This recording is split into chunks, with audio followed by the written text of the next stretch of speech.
Grand debate के दूसरे हिस्से में आपको खुश आमदीद कहेंगे। नाज़रीन, जब से हमने आंख खोली है यही देख रहे हैं कि मुल्क इस वक्त नाजुक दौर से गुजर रहा है। हुकूमत जाने वाली हो तब मुल्क नाजुक दौर से गुजर रहा होता है, हुकूमत में आ जाए तब मुल्क नाजुक दौर से गुजर रहा होता है। इलेक्शन से पहले और इलेक्शन के बाद भी ये मुल्क नाजुक दौर से ही गुजर रहा होता है। मुल्क के बहुत से मसाइल हैं, लेकिन इन मसाइल के हल क्या हैं? कौन सी जमात इस मुल्क के बड़े बड़े मसाइल को हल कर सकती है, गुर्बत को ख़त्म कर सकती है, बेरोज़गारी कम कर सकती है, और साथ ही साथ इस नौजवान नस्ल में जो ब्रेन ड्रेन हो रहा है। 18 लाख से ज़ायद लोग पिछले 2 साल में इस मुल्क को छोड़ के दूसरे मुल्क में जा बसे हैं। ऐसा क्यों हो रहा है? आगे वे फॉरवर्ड क्या होगा? आज की इस डिबेट में हम इन्हीं मौज़ूआत पर बात करेंगे। चौधरी मंजूर साहब, आपकी तरफ बढ़ेंगे। एक तवील चार्जशीट आपने सुनी है, इलेक्टिवल्स की जमहूरियत है, अवाम मिसिंग है, मौरूसियत है आपकी पार्टीज में। क्या वाकई जमहूरियत नहीं है, अवाम मिसिंग है? जी, एक बात वो नवाब लाला नसरुल्लाह खान मरहूम से किसी ने पूछा कि ये जमहूरियत जड़ें क्यों नहीं पकड़ रही, जमहूरियत का पौधा जड़ें क्यों नहीं पकड़ रहा। उसने कहा अगर आप रोज़ उस पौधे को निकाल कर देखेंगे कि जड़ें पकड़ी हैं कि नहीं पकड़ी, तो वो फिर कैसे जड़ें पकड़ेगा।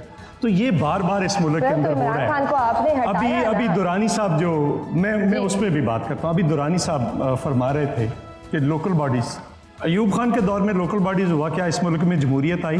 ज़िया-उल हक के दौर में लोकल बॉडीज़ हुए क्या इस मुल्क में जमहूरियत आई? मुशर्रफ के दौर में लोकल बॉडीज़ हुए क्या इस मुल्क में जमहूरियत आई? ये तो आप एक अल्टरनेटिव पेश करते हैं। मैं लोकल बॉडीज़ के ख़िलाफ़ नहीं हूँ, लेकिन क्यों स्टूडेंट्स यूनियन पे पाबंदी लगी? मेरे जैसा एक आम आदमी इस मुल्क की पार्लियामेंट का ख्वाब नहीं देख सकता था अगर स्टूडेंट्स पॉलिटिक्स ना होती तो। सो ये जो प्रोसेस पूरा बंद किया गया है, आप मजदूर यूनियंस को आपने उड़ा कर रख दिया, किसानों की तंजीमों को उड़ा कर रख दिया, तलबा यूनियंस को आपने, आप लोगों को मौका मिला, मैं अर्ज करता हूँ, तलबा यूनियंस को आपने बंद कर दिया, जिससे एक प्रोसेस चल रहा था। फरीद पराचा साहब और मैं सारे हम आम लोग थे, हम आम लोग इस पॉलिटिक्स में अगर आए हैं तो मैं उधर ही आना चाह रहा हूँ। देखिए, एक प्रोसेस के तहत इस मुल्क में जो अब तो जमहूरियत क्या है, हाइब्रिड सिस्टम है। कौन सी जमहूरियत है? आपको इजाज़त दी जाती है कि कितने लोगों ने लड़ना है इलेक्शन, किसने नहीं लड़ना। ये तो एक तमाशा है जो इस वक्त हो रहा है। अब इलेक्शन जो है, ये बात की थी कि 8-10 करोड़ से कम का इलेक्शन नहीं है। मेरे जैसे लोग एक आध इलेक्शन और लड़ सकते हैं, प्रोसेस से बाहर हो जाएंगे सारे के सारे। सो ये एक अमल है जिसके ज़रिए, एक मुसलसल अमल के ज़रिए उस प्रोसेस सारी सोसाइटी का बंद करके इस मुल्क में सरमायादारों, जागीरदारों, ब्यूरोक्रेट्स के नाहल बच्चों के लिए ये प्रोसेस खोल दिया गया है। वरना दुनिया भर में होता है। मोहतरमा बेनज़ीर भुट्टो के ऑक्सफोर्ड के अंदर स्टूडेंट्स यूनियन की प्रेसिडेंट नहीं रही, वहाँ से लेकर इंडिया के अंदर देखें, सारी दुनिया के अंदर देखें, ये एक बहुत बड़ा प्रोसेस है जिसको रोका गया है। तो वापस इसको खुलना चाहिए। आपकी पार्टी में कोई नहीं सुनता, फिर किसने रोका तलबा यूनियन को बहाल करने से? जिसने बाकी सब कुछ रोका हुआ है, उन्होंने ही रोका है। अब सुनना चाहती हैं मुझसे, फिर आप चला नहीं पाएंगे। मैं कह दूंगा सब कुछ, लेकिन आप चला नहीं पाएंगी। दूसरी बात एक बहुत होती है कि यहाँ पे जी देखे खानदानी पार्टियां। मुझे ये बताएं कि अगर जनरल ज़िया-उल हक कहे जतोई साहब को, मुस्तफ़ा जतोई साहब को बुलाकर कि आप पार्टी टेक ओवर कर लो, मैं आपके साथ हूँ। अगर जनरल मुशर्रफ कहे मखदूम अमीन फ़हीम साहब को, उन्होंने मुझे बताया, यहाँ पे बैठे सब लोगों को पता है कि आप बेनज़ीर भुट्टो को फारग करें, पार्टी टेक ओवर करें और मैं आपको प्राइम मिनिस्टर बनाता हूँ। और अगर ऐसी सूरत हाल हो तो आप क्या करें? पहले तो पार्टी को बचाना है। अगर आप इस तरह से भी करेंगे लोगों को और कत्ल करेंगे, और कहा गया कि भुट्टो साहब को कत्ल कर देंगे तो पीपल्स पार्टी ख़त्म हो जाएगी, फिर कहा गया कि बेनज़ीर को कत्ल कर देंगे पीपल्स पार्टी ख़त्म कर देंगे, कितने कत्ल किए हैं आपने? सो ये एक प्रोसेस का हिस्सा है। और आप विक्टिम कार्ड की इनसे बात कर रहे थे, मैं इसके ख़िलाफ़ हूँ। अल्लाह ना करे किसी को इस किस्म का विक्टिम कार्ड खेलना पड़े जिस किस्म का पीपल्स पार्टी के पास विक्टिम कार्ड है। हम नहीं चाहते कोई और लाश इस मुल्क के अंदर गिरे और उस पर कोई बंदा सियासत करे। हम चाह रहे हैं इस वक्त पाकिस्तान पीपल्स पार्टी पहली पार्टी जिसने कहा तारीख दें, पाकिस्तान पीपल्स पार्टी पहली पार्टी है जिसने कहा आप शेड्यूल दें। पाकिस्तान पीपल्स पार्टी वो पार्टी है जो कह रही है इस वक्त के तमाम लोगों को फ्री एंड फेयर इलेक्शंस और लेवल प्लेइंग फील्ड दें। भले मैं हारता हूं, मैं हार जाऊं, हमें इस बात से कोई गरज नहीं, लेकिन आप जब तक एक प्रोसेस ठीक नहीं करेंगे। एक बात और सबसे अहम कहना चाह रहा हूं जी, सारे इलेक्शन में इम्तियाज आलम साहब ने कहा टेंटेड थे, लेकिन 2 इलेक्शंस कंट्रोवर्शियल हुए, 13 का और 18 का, जिनके खिलाफ बाकायदा धरने हुए। लेकिन वो दोनों इलेक्शन होने के बाद कंट्रोवर्शियल हुए थे। ये इलेक्शन होने से पहले कंट्रोवर्शियल हो चुका है। Right sir. और अगर पीपल्स पार्टी इस वक्त एक पार्टी को अपनी दीवार के साथ लगाया हुआ है, पीपल्स पार्टी सवाल उठा रही है अभी प्रोसेस के ऊपर। जिस दिन पीपल्स पार्टी ने 3 बड़ी मेन स्ट्रीम पार्टीज हैं, बाकी भी पार्टीज मेरे लिए काबिल एहतराम, लेकिन जिस दिन पीपल्स पार्टी ने कह दिया कि ये सारा प्रोसेस फेयर नहीं है, तो उसके बाद आप जिसको मर्जी 2 एक सीरियल से लाकर बैठा दें, उसकी लेजिटिमेसी क्या रहेगी, उसकी हैसियत क्या होगी? अजहर सिद्दीक एडवोकेट साहब, पाकिस्तान तहरीक इंसाफ तो बड़े अरसे से कह रही है कि उन्हें लेवल प्लेइंग फील्ड नहीं मिल रहा, लेकिन मौलाना कह रहे हैं आपके साथ ज्यादती नहीं हो रही, बल्कि आपको तो ताउन फ्राहम किया जा रहा है, आपको तो प्रोजेक्ट किया जा रहा है, आपको नुमाया किया जा रहा है। इसमें कितनी हकीकत है? बहुत शुक्रिया मौलाना साहब, माशाल्लाह मेरे वालिद साहब की एज के हैं। मैं तो कोई ऐसा नहीं जो उन्हें सिखा सकूं या पढ़ा सकूं। उन्हें सिखाने और पढ़ाने वाले जो लोग हैं वो बेहतर समझते हैं। ये वो लोग हैं जो खुद इलेक्शन मांगते रहे, धरने दिए इन्होंने आकर। और बड़ी मजेदार बात है, जब इमरान खान ने असेंबली में तहलील कर दी, आते इलेक्शन से भाग क्यों गए? और बड़ी मजेदार बात आपके सामने, और ये मैं जो बातें कर रहा हूं, मैं चैलेंज करता हूं इनको, 90 दिन से पहले 90 दिन में इलेक्शन कराना गलत था, आइन के खिलाफ था, असेंबलियां पहले तहलील होगी। आज जवाब है इन सारी सियासी जमातों के पास कि सिर्फ 3 दिन पहले असेंबलियां क्यों तहलील की? कोई जवाब है इनके पास? 11 तारीख को असेंबलियां तहलील होनी थी, 60 दिनों में इलेक्शन होने थे। 3 दिन पहले असेंबलियां तहलील करके 90 दिन का एक कवरेज लिया गया, और उसके बाद आपने देख लिया। मौलाना फजलुर रहमान साहब मजहब का कार्ड खेलते हैं और उसी को लेकर आगे चलते हैं। ये वक्त अब उनके हाथ से भी निकल चुका है। ये आप लोगों ने फैसला करना है। मैं खुशामदीद कहूंगा पाकिस्तान पीपल्स पार्टी का कि इन्होंने कहा कि कोई जमात भी आ जाए, पसंद ना पसंदगिरी सड़क पे आए, वोट डालें, जो भी आ जाए। और याद रखिएगा, मुस्तकबिल जो है फैसला इस नौजवान नस्ल ने करना है। और मुझे यकीन है कि वो फैसला क्यों करेगी। बिल्कुल ठीक है। खत्म कर रहा हूं। मैं इनकलाब पसंदों के कबील से हूं, जो हक पे डट गया उस लश्करे कलील से हूं। मैं इमरान के बारे में बात कर रहा हूं, यूं दस्तों गिरेबान नहीं जमाने से, मैं जिस जगह खड़ा हूं के दलील से हूं। बिल्कुल सही। फरीद प्राचा साहब, आपने दलाइल सुने हैं, जमहूरियत खोखली है, इलेक्टेबल जमहूरियत है। पाकिस्तान के जमहूरी निज़ाम में मसला कहाँ है? तलबा यूनियन को किसने बैन किया है? हमने अपने मंशूर में रखा है मुतनासिब नुमाइंदगी। वोट जो है वो पार्टियों को मिले। ये इलेक्टेबल्स जिनको बड़ी इनकलाबी बात करने के बाद खुद इमरान खान ने भी इलेक्टेबल के नाम पर वो सारे ले लिए कि जिन्होंने पार्टी छोड़ते हुए जो है वो 4 घंटे भी नहीं लगाए, 3 घंटों के अंदर पार्टी छोड़ गए, वो ले लिए। तो हम कहते हैं कि मुतनासिब नुमाइंदगी हो, वोट देना लाजमी हो। वोट के लिए जो है वो इलेक्शन कमीशन शफाफ इलेक्शन करवाए। हमारे लिए शर्म की बात है कि इंडिया के इलेक्शन पे कभी वहाँ ये सवाल नहीं पैदा होता कि वो मुतनाज़ हैं, हमारे यहाँ ये होता है।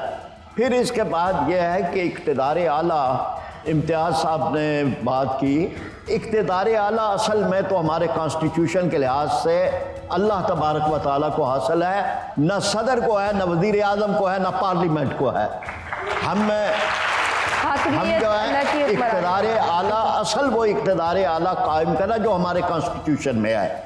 जी, तो शामी साहब, जमहूरी प्रोसेस चलता है लेकिन नाउमीदी ख़त्म नहीं होती। इतने मायूस हमें अवाम भी नज़र आते हैं, सियासी जमातें भी नज़र आ रही हैं। आप ये बताइए कि इस जमहूरियत से, इन इलेक्शन से फिर हमें क्या मिलेगा? दूसरी बात ये कि जो मकबूलियत और कबूलियत का खेल है और ये लाडला और सौतेले का खेल है, ये कब तक चलेगा? ये सिलसिला कहाँ जाके रुकेगा?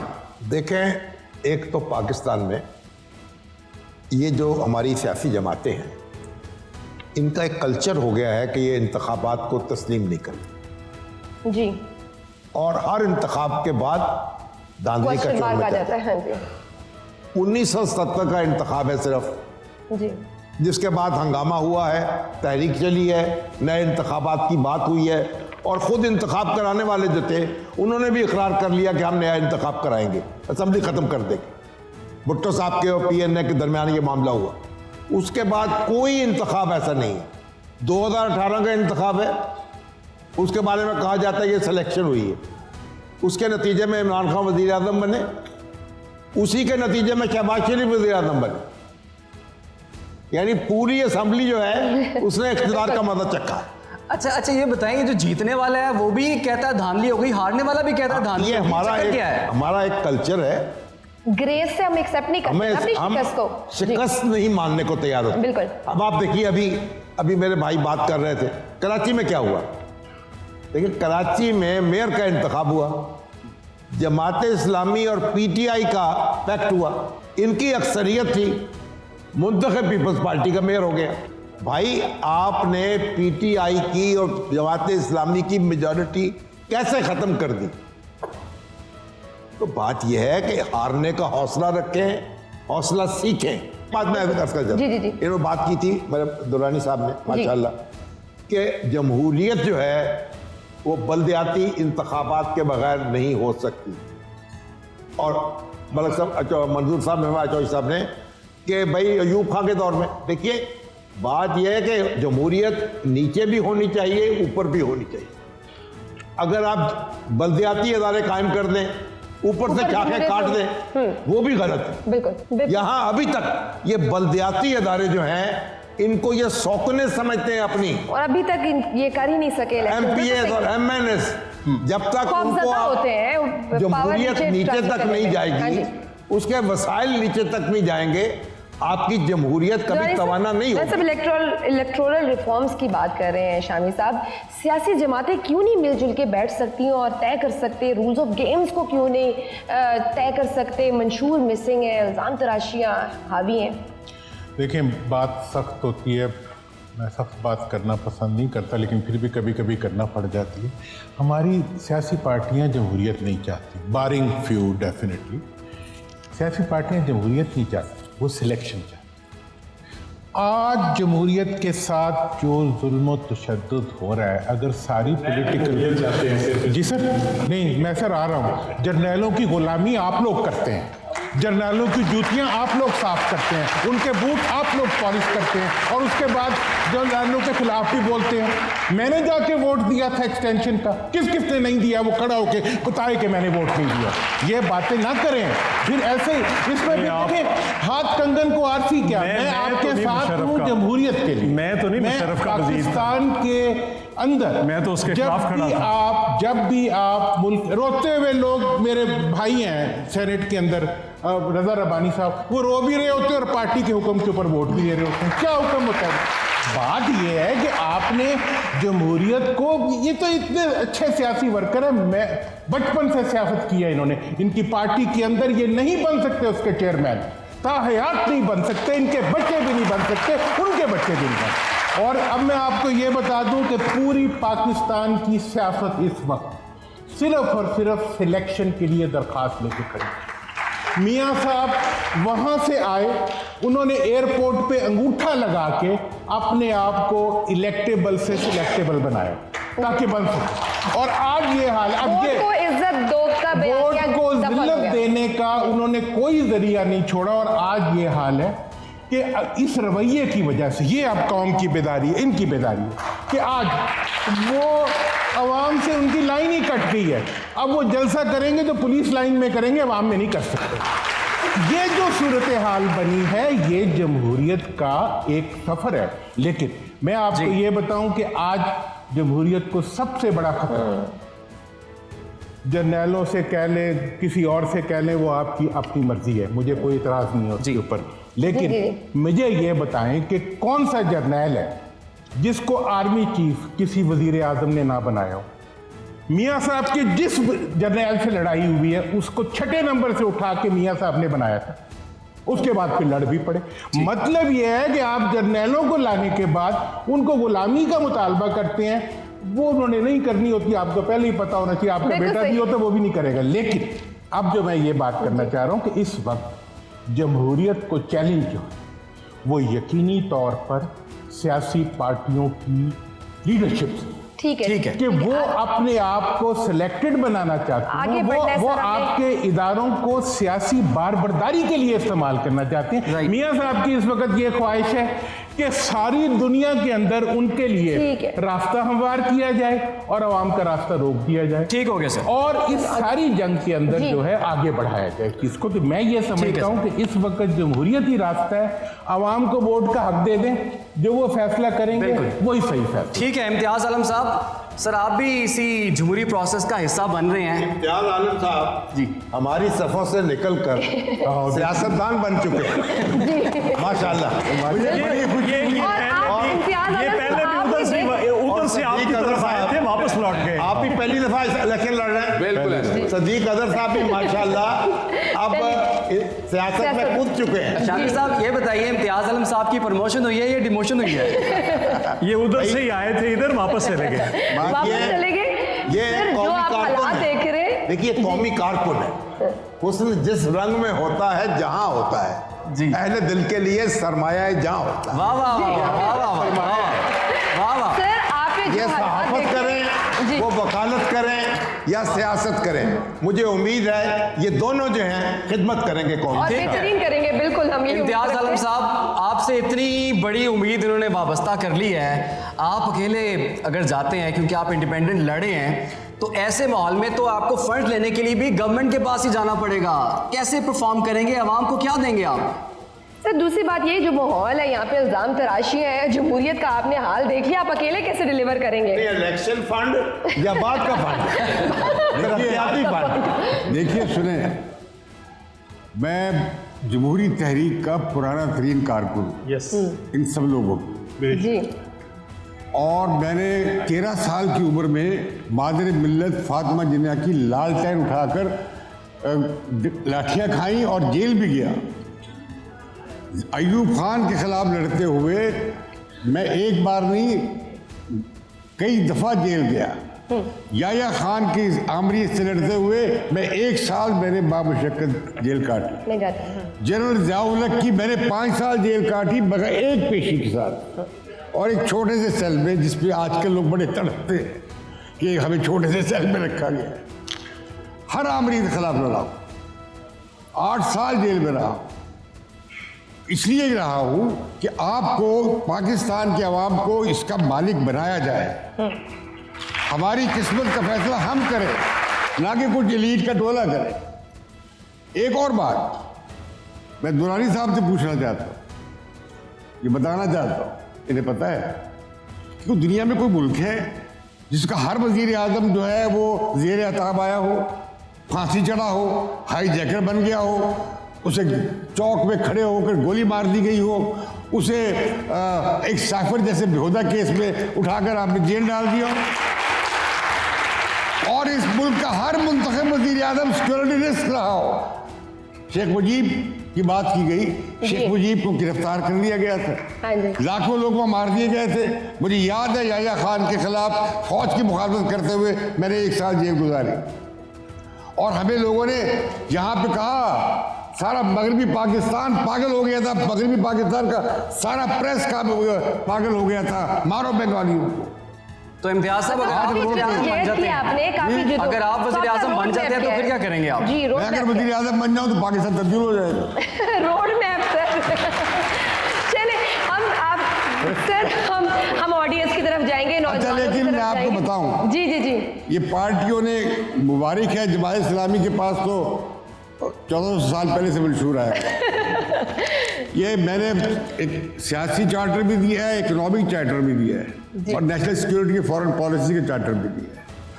और ये मैंने इकोनॉमिक चार्टर पाकिस्तान के टॉप मोस्ट 6-7 इकोनॉमिस्ट को कंसल्ट करके उनकी इनपुट के साथ बनाया है। ठीक है। और ये मैंने तमाम पार्टियों से शेयर किया है। मैंने लियाकत बलोच से भी शेयर किया है जी, मैंने पीपल्स पार्टी से भी शेयर किया है, मैंने मुस्लिम लीग से भी और तहरीक इंसाफ से भी, कि कम से कम हमारे नेशनल एजेंडा पे अवाम के इश्यूज, इस मुल्क के जो बड़े मसले हैं वो अवाम की सियासी जमातों के डिबेट में भी आए, मनशूर में भी आए। और हमारे इंतखाब में क्या हो रहा है, फलां सियासतदान ने ये कह दिया, उसके जवाब में उसने ये कह दिया, और टेलीविजन पे भी ये चल रहा है। पॉलिसी इश्यूज पे बात होनी चाहिए। बिल्कुल तालीम issues पे पे जाओ, बात होनी सेहत चाहिए, पे नारे दावे नहीं होने चाहिए। बिल्कुल सही। हमें सर ऑडियंस के क्वेश्चंस लेने हैं, हमारे नौजवान बेताब हैं सवालात करने के लिए, तो मैं जाऊंगी ऑडियंस में, विल टेक अ क्वेश्चन। लेकिन इससे पहले मुझे लेनी है एक छोटी सी ब्रेक। देखते रहिए ग्रैंड डिबेट। Welcome back. सवालात का सिलसिला जारी है जी। मैं ओवरसीज़ पाकिस्तानी हूँ, माय नेम मोहम्मद आसिफ। तो मेरा क्वेश्चन आप लोग तीनों पार्टी से जो यहाँ बैठे हुए हैं, मैं ओवरसीज़ पाकिस्तानी हूँ। हमें एक खान साहब ने एक ट्रस्ट बिल्ड किया था हमारे ऊपर कि हम पाकिस्तान में इन्वेस्ट करें आके। वो ट्रस्ट का भी गैप काफ़ी आ गया हमारे अंदर, तो हम कैसे इन्वेस्ट करें पाकिस्तान में अब आके? ठीक है, एक और क्वेश्चन ले लें। एक और क्वेश्चन। मेरा नाम हातिम और मैं यूएमटी से हूँ। मेरा आप सबसे ये सवाल है कि 2024 में नौजवान वोट तो देंगे, हमें वोट के बदले में मिलेगा क्या आपसे? क्योंकि हम वोट देंगे, हमें ना नौकरियाँ मिलेंगी और ना पढ़ाई के अच्छे मौके मिलेंगे, तो हमने बाहर तो जाना ही जाना है।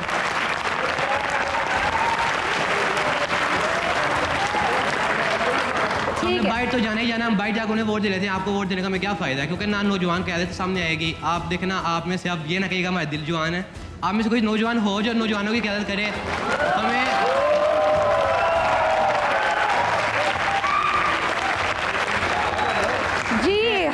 नौजवान नस्ल आपको वोट क्यों दे? जी इम्तियाज साहब देखिए मेरी बात, तारीख में ये हुआ है कि जो नए नज़रियात और तब्दीली, नई इजादात और ख्यालात नौजवानों ने पेश की और ओल्ड फॉगीज ने, गुज़िश्ता या पुरानी नस्लों के लोगों ने उन्हें अपोज किया, शक की निगाह से देखा। लेकिन इसके लिए एक शर्त है कि क्या नौजवान पढ़ते लिखते हैं, कितनी किताबें पढ़ते हैं, कितनी तहकीक करते हैं, कितनी संजीदा हैं आप खुद तालीम के हवाले से और पेशे के हवाले से और प्रोफेशन के हवाले से, कितने संजीदा हैं आप खुद जमहूरियत के हवाले से। आप कह रहे हैं मैं वोट दूंगा तो मुझे क्या फ़ायदा है, मैं आपसे कहूँ मैं आपको टॉफियाँ दूंगा, आपको मैं चूचू दूंगा। नहीं, देखिए जमहूरियत किस बात पे कायम है? वो है आज़ाद फ़र्द पे कायम है। जिस मुल्क में आज़ाद फ़र्द नहीं है वहाँ जमहूरियत नहीं हो सकती। एक दूसरी बात, जमहूरियत की बुनियाद है कि हर शख्स की राय और वोट बराबर का है और वो आप सबको हासिल है। आप आज सही इस्तेमाल करेंगे तब्दीली आ जाएगी, अगर आप वोट का इस्तेमाल करते हुए झक मारेंगे तो झक खाते रहेंगे। बिल्कुल सही। Next question please. अस्सलाम वालेकुम। मेरा आप सब पार्टी से सवाल है कि आप लोग सब कब तक लड़ते झगड़ते रहेंगे? आप इस मुल्क के बारे में क्यों नहीं सोच रहे? ठीक है, थैंक यू। अगला सवाल आप प्लीज़। अस्सलाम वालेकुम, मेरा नाम मुदस्सिर है और मैं आईटी का स्टूडेंट हूँ। मेरा क्वेश्चन ये है कि अभी जैसे कि डिबेट में बात हुई है कि तलबा यूनियन के बारे में, तो मेरा क्वेश्चन ये है कि आखिर कोई क्लियर इसका कोई हल नहीं निकला, तो आखिर क्यों इसको बहाली की जाता? क्या इन्हें डर है कि हम हमज़ा, बिलावल और मरियम को अपना लीडर नहीं मानेंगे और इनकी मोर्सी सियासत जो है वो ख़त्म हो जाएगी? जी नेक्स्ट क्वेश्चन जैनुल आबिदीन है और मेरा सवाल है कि क्या ख़वातीन जो सियासत में नहीं है उन पर तशद्दुद करना दुरुस्त है? मेरा सवाल पीटीआई के जो मतलब सियासतदान हैं उनसे और नून लीग के जो सियासतदान। इस मुल्क में फातिमा जना से लेकर बेगम नसरुल भुट्टो इसी यहाँ पे लाठी लगी थी जिसकी वजह से उसकी डेथ हुई। मोहतरमा बेनज़ीर भुट्टो को चौक के अंदर मार दिया गया, शहीद कर दिया गया। तो यहाँ पे शाही किले के अंदर ये फरीद पराचा साहब और शामी साहब, इम्तियाज़ आलम साहब, जो ख़वातीन के साथ हुआ है वो यहाँ पे बयान नहीं किया जा सकता। आपको पता नहीं पूरी तारीख का।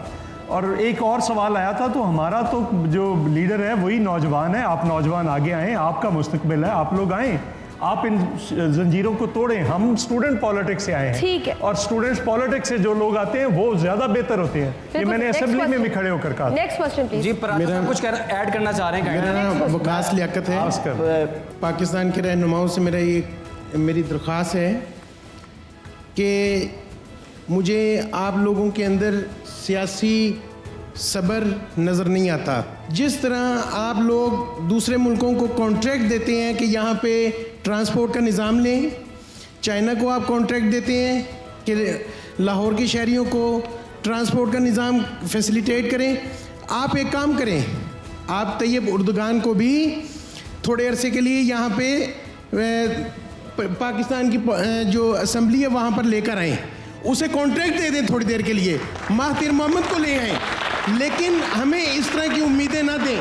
झूठे दिलासे प्लीज ना दें। आपका पॉइंट आ गया, बस हम ज्ञान के बात सुनें। Next question. इम्तियाज़ आलम साहब ने अभी बताया कि उन्होंने भुट्टो साहब के दौर में, मोहतरमा फातिमा जना के दौर में उन्होंने जेलें भुगती हैं, सो दे नो द पेन कि उस दौर में क्या चपकलेशें थी और बाकी चीज़ें। तो फातिमा जना से लेके भुट्टो साहब, then Benazir, then Nawaz Sharif, then Imran Khan, सबको आपने बोला कि ये फेल है, ये कैपेबल नहीं है।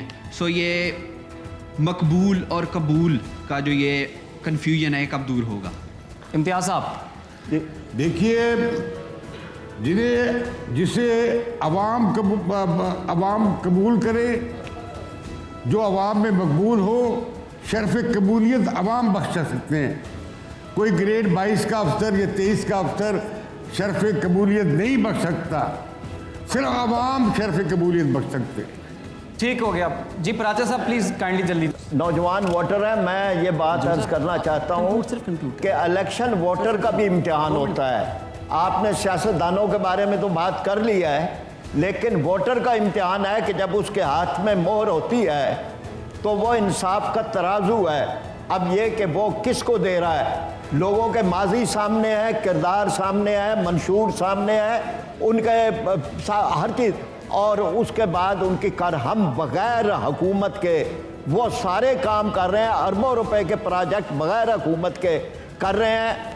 अगर ये सारी चीज़ें देखने के बाद वोटर फिर मुंतखब करते हुए इस बात को मद्देनज़र नहीं रखता कि किरदार किसका है, तालीम याफ्ता कौन है और कौन ज़्यादा ठीक तरह हमारी नुमाइंदगी, एक आदमी है सेनेटर मुश्ताक अहमद, वो सेनेट के अंदर नुमाइंदगी कर रहा है, ये सारा एक मॉडल है। मैं सिर्फ एक बात, ये जो तालीम का मामला है ना जी, तालीम में जब लाजमी की गई कि इनको भी तालीम याफ्ता होना चाहिए MNAs MPs को, तो 342 MNA और MP ऐसे थे जो जाली डिग्रियों में पर असम्बलियों में गए थे।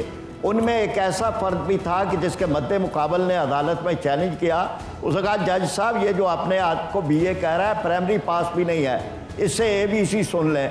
तो जज ने कहा सुना दो, उसने कहा इससे भी सुना दूंगा, आपको भी सुना दूंगा, पहले मौजूद अदालत यह बताए कि छोटी ABC सुनाऊं या बड़ी ABC। ठीक है सर, आपका पॉइंट आ गया। एक तो बड़ा खास सवाल है ओवरसीज में आपको पता वोटिंग राइट दिया गया, आपने पैसे तरसील देखी, और जो एक सवाल बड़ा अहम है वो बड़ा अहम सवाल है, यहाँ ब्रेन ड्रेन हो रहा है, यहाँ आपको अपॉर्चुनिटीज़ नहीं मिल रही और अल्टीमेटली आप अपॉर्चुनिटीज़ के लिए मुल्क से बाहर जा रहे हैं।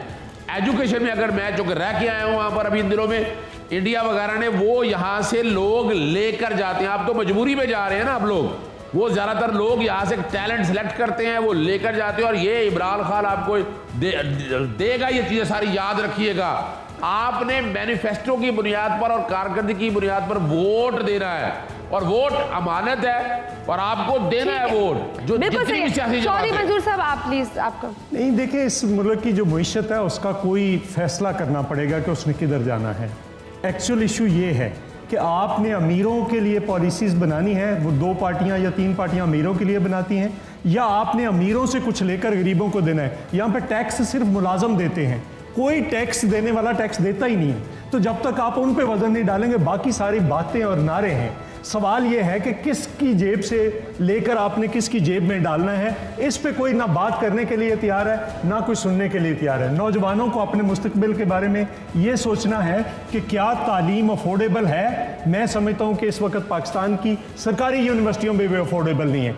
तो रोज़गार की बात है, पाकिस्तान पीपल्स पार्टी ने हमेशा रोज़गार दिया है। मोहतरमा बेनज़ीर भुट्टो पे एक केस था यहाँ पे हाई कोर्ट में कि उसने नौकरियाँ दी थी, उसने बाहर निकलकर अदालत से कहा कि अगर इस मुल्क के नौजवानों को रोज़गार देना जुर्म है तो मैं ये जुर्म बार बार करूँगी। और बेनज़ीर भुट्टो जब 2007 में 18 अक्टूबर को लाई थी, कराची आई थी, तो क्या नारा था? बेनज़ीर आई है, रोज़गार लाई है। रोज़गार सबसे बुनियादी चीज़ है, और रोज़गार जब तक नहीं मिलेगा, तालीम, रोज़गार और सेहत, तब तक बाकी सारी बातें। शामिद साहब, रोज़गार क्या वाकई मुहैया हो रहे हैं? तालीमात के मौके वाकई मिल रहे हैं? क्योंकि ये लोग तो कह रहे हैं तो ये बुर्दवान को ले आए, महातिर मोहम्मद को ले आए, गोस्ट स्कूल्स और गोस्ट टीचर्स की रिपोर्ट्स भी हमारे रोज़ पढ़ते हैं खबरों में। रोज़गार होना चाहिए मेरिट पर, रोज़गार इसलिए नहीं होना चाहिए कि अपने चमचों को, नारेबाजों को रोज़गार दे दे।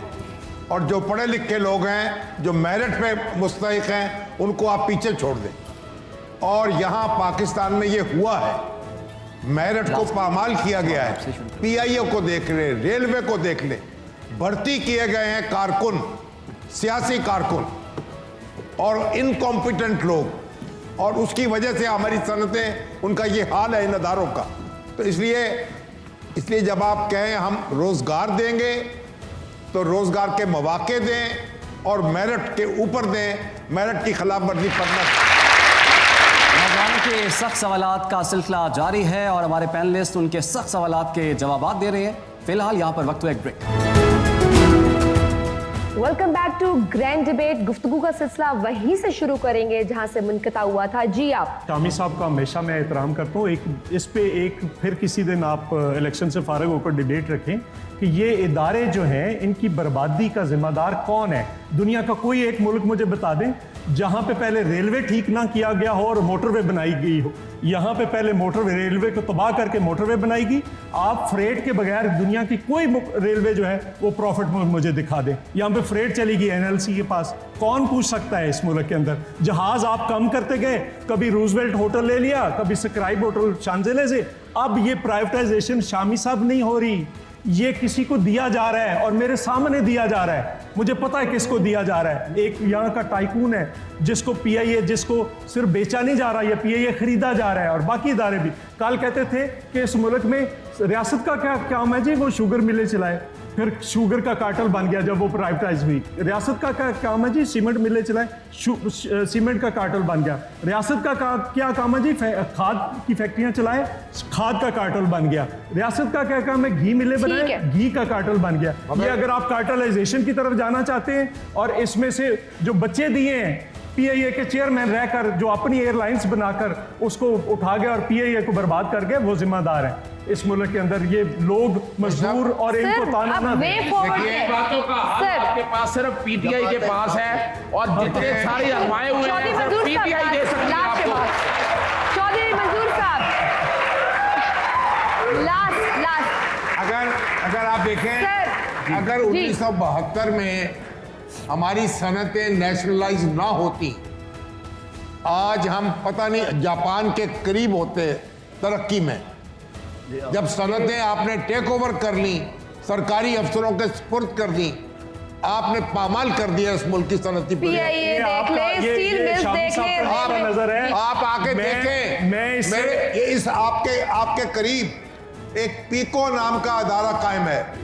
जो बीको होता था उसमें क्यूएन लाई आए थे, उन्होंने कहा था कि हमें यहाँ अपने जो इंजीनियर हैं उनको इंटर्नशिप करने की इजाजत दे दें।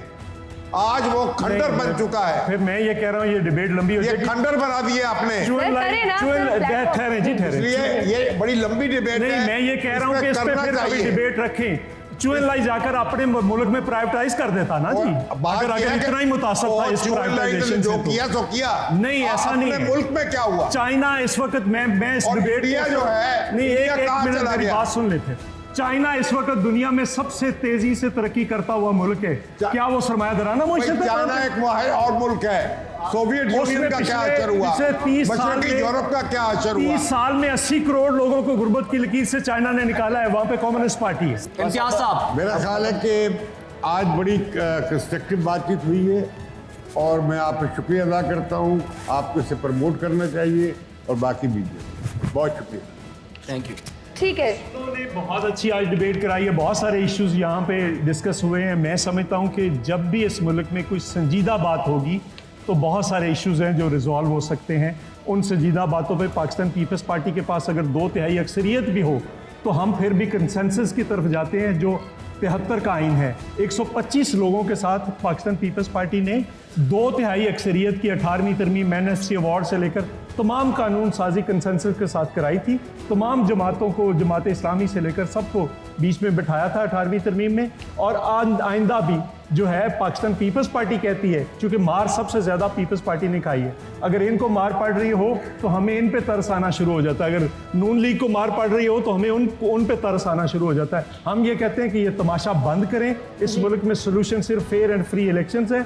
जो प्रोसेस इस वक्त चल रहा है वो बिल्कुल फेयर एंड फ्री नहीं है, और ये इलेक्शन को कोई नहीं मानेगा अगर आप फेयर एंड फ्री इलेक्शंस नहीं करवाते। जिसको मर्जी लाकर बैठा दे, इसका हल नहीं है। हल सिर्फ फेयर एंड फ्री इलेक्शन से। हम हारते हैं हार जाए, कोई और जीतता है जीत जाए, इससे कोई गरज नहीं है। लेकिन आप ये पॉलिटिकल इंजीनियरिंग बंद करें। फ्री इलेक्शंस होने चाहिए जी। कंक्लूडिंग बड़ी बात है, और चौधरी मंजूर साहब ने कहा है आपका vote free and fair and transparent election, और किस्मत आप लोगों के हाथ में। ठीक है फरीद बराचा साहब। और ये ना हो कि वोट मुझे डाले बहरहाल शफाफ इलेक्शन ही इस मुल्क को बचा सकते हैं, और इस मुल्क के तमाम मसाइल का हल सिर्फ जमात इस्लामी है। इंशाअल्लाह ताला यही मुल्क के हालात को नुस्खा है। शाबी साहब नहीं, इसमें देखें आज़ादाना और मुनसफाना इंतखाबात और गैर जानबदाराना हर कीमत पर इंतखाबात ऐसे होने चाहिए, और सियासी जमातें जो हैं वो मिलकर बैठें और एक दूसरे के साथ जिंदा रहने का तरीका और सलीका सीखें। ये बहुत ज़रूरी है। ये बात ज़्यादा है। बिल्कुल सर, आपने बड़ा अहम नुक्ता उठाया है, और सभी तमाम पैनलिस्ट का कम से कम एक बात पे इत्तेफाक है कि इस मुल्क में फ्री एंड फेयर इलेक्शंस होने चाहिए। इस बात पर भी इत्तेफाक है कि जमहूरियत ही होनी चाहिए इस मुल्क में, और वही वे फॉरवर्ड है। और सबसे बढ़कर हम तमाम लोगों का सिर्फ एक बात पे इत्तेफाक है, और वो है पाकिस्तान जिंदाबाद।